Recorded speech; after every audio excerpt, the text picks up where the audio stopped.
Merci de choisir la FM Télévision pour vous informer. Mesdames et messieurs, bonsoir. On va ouvrir ce journal avec la sortie médiatique de Corneille Nangaa et sa bande qui évoque la prise des Goma par le mouvement du M23 et l'Alliance Fleuve Congo.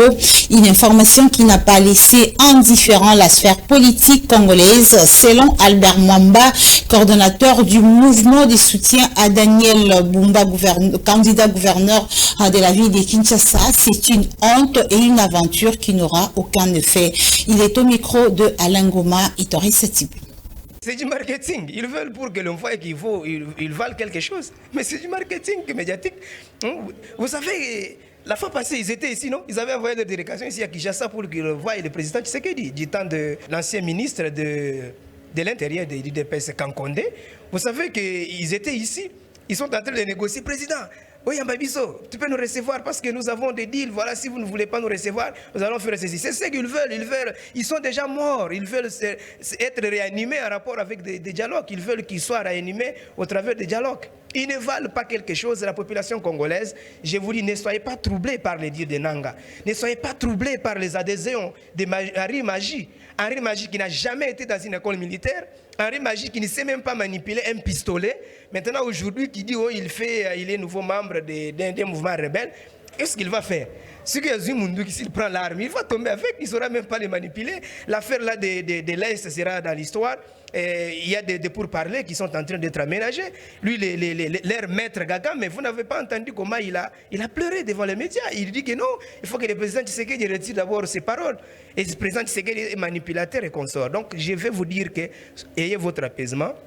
Gaga, mais le maître de Nangaa est déjà coincé au mur. Il n'a pas d'autre cartouche. Nangaa et tout son FCC, tout son PPRD là, ne valent absolument rien.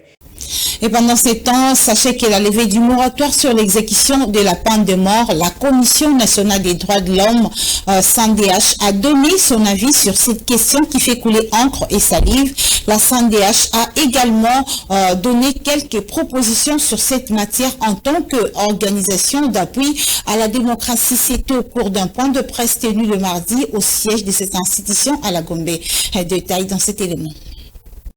Vu la recrudescence de l'insécurité en République démocratique du Congo qui ne dit pas son nom jusqu'à l'heure, la CNDH, après analyse de la situation également, de la levée par le gouvernement du moratoire sur l'exécution de la peine de mort, donné son avis et ses propositions pour pallier à la situation vu l'urgence qui s'impose. D'abord, au gouvernement, la CNDH propose d'initier des projets de loi modifiant les codes pénaux civils et militaires afin de réduire considérablement le nombre d'infractions pour lesquelles le peine de mort peut être prononcée, d'initier les projets de loi relatifs aux nouvelles peines, infractions qui auront cessé d'appartenir à la catégorie de celles actuellement punies de la peine de mort, initier les projets de loi offrant la possibilité d'aller en appel à tout condamné par une juridiction pénale ou statuant en matière pénale, enfin d'accepter par adhésion ou ratification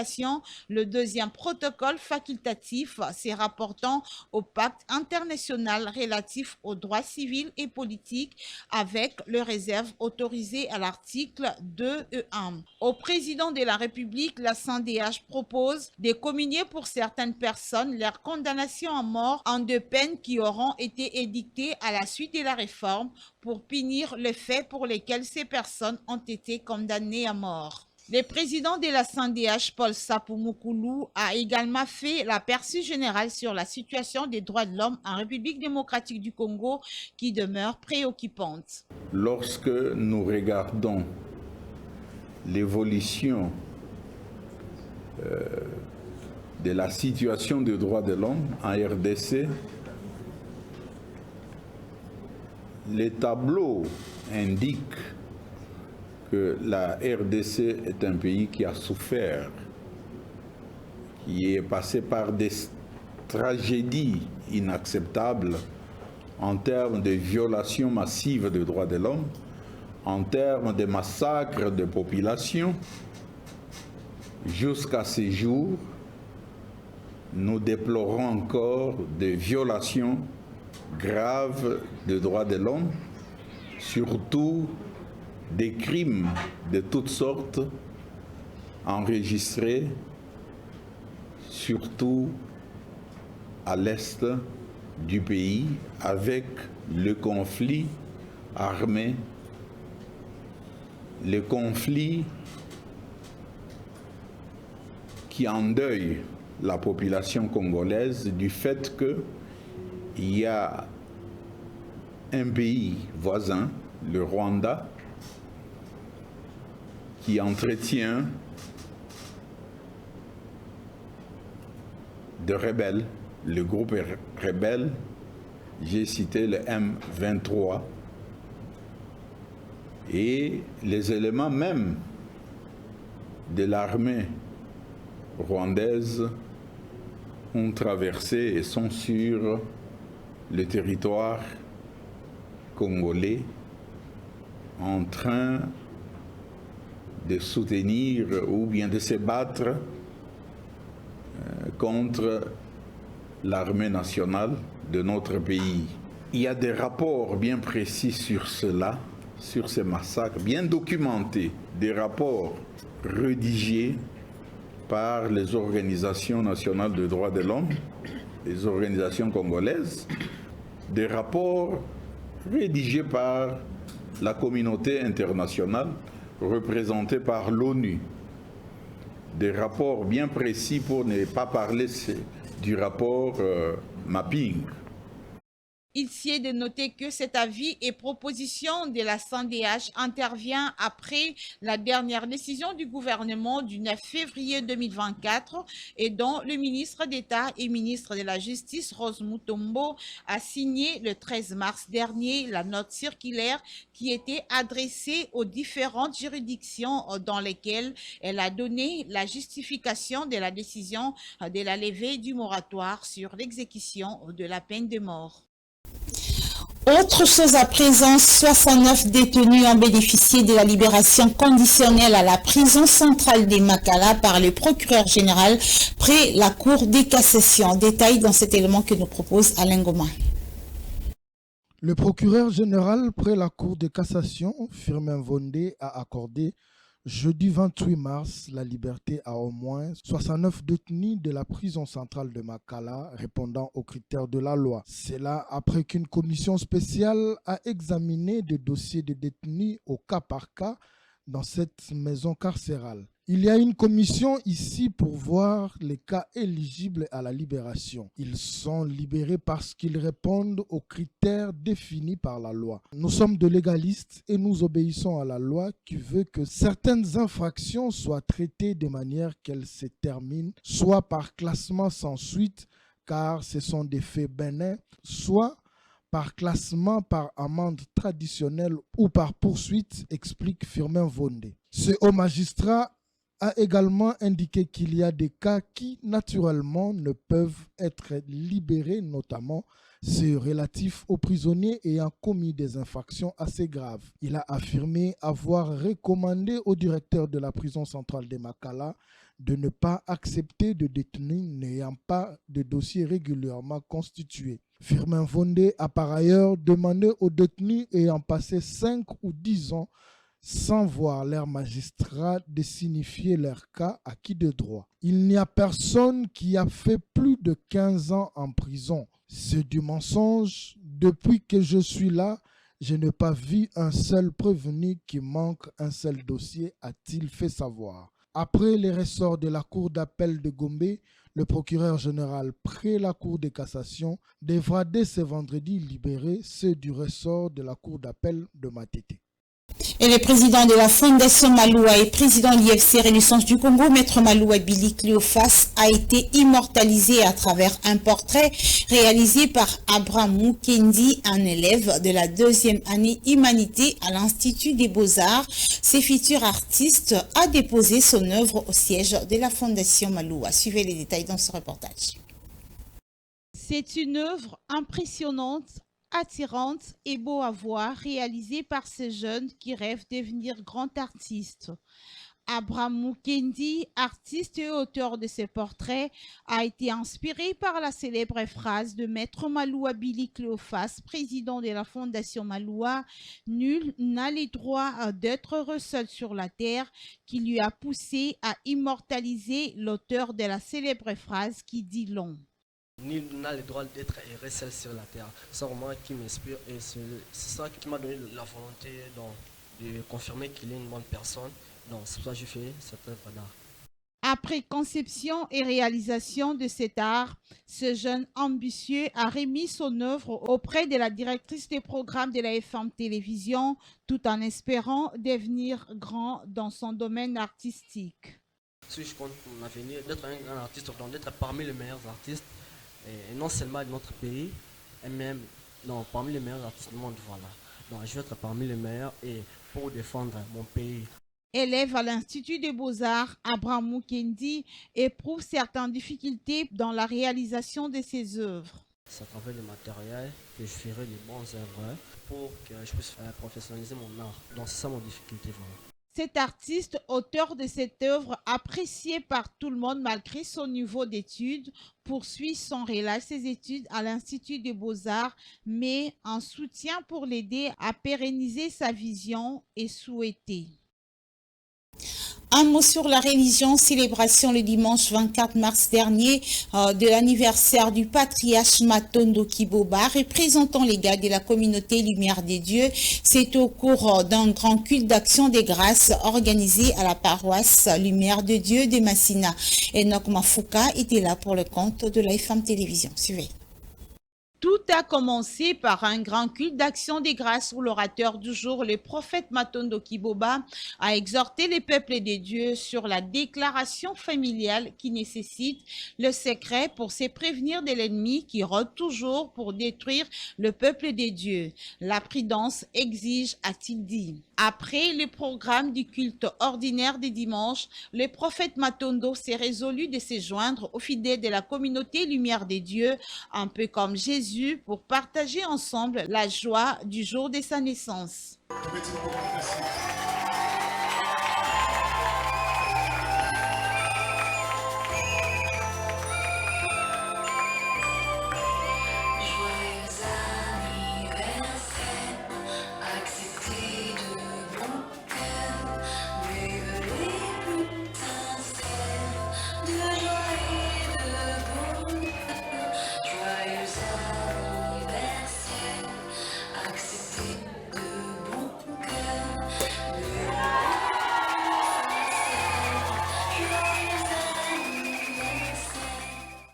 Une joie qu'on pouvait lire sur les visages de tous les chrétiens de la paroisse Lumière des Dieux.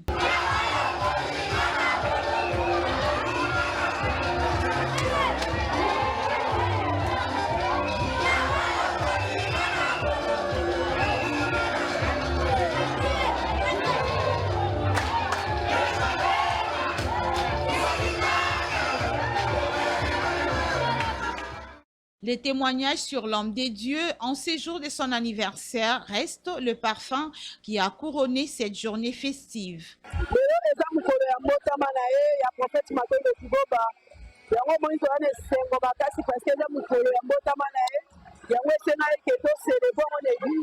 parce que aza papa ya bana ebele esengaki tosangana biso nyonso papa alia na bana na esika moko ndenge yesu aliaka na bayekoli na ye abi te na omema mopanzi te mpona ye nango bisika bana nga baza nalia na bango esika moko. Il a dit que dans la vie il faut avoir des secrets parce que quand vous n'avez pas de secrets, ça va vous rendre un mauvais service dans votre vie.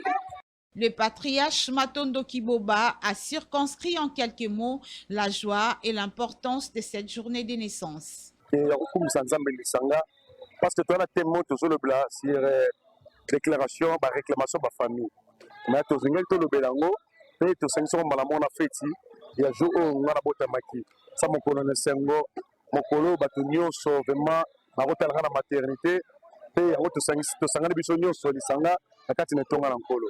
To batela bampate to la sabana nzambe nzela parce que tango ngo ekoki le banzambe nde epanza na partout bato bayebaka nkolo yesu kristo azali yango message na ngai eza ke bazali bana bakota na etongo ya tata parce que ngonga nzambe ekoki totelewa nzambe. Le culte s'est déroulé sans embâche comme tous les dimanches, seulement avec une seule particularité, la joie de la célébration de l'anniversaire du représentant légal de l'église Lumière des Dieux, le prophète Matondo Kiboba, qui était en son comble.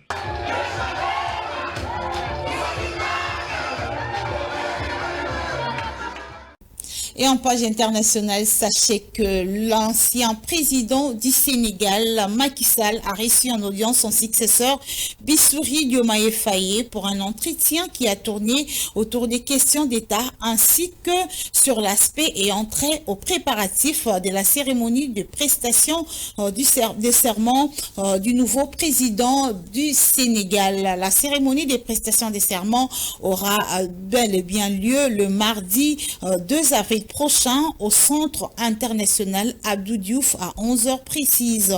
Et sachez que son investiture interviendra après la cérémonie de la passation du pouvoir avec son prédécesseur Macky Sall. Nous y reviendrons avec force détail dans notre prochaine édition. Sport à présent.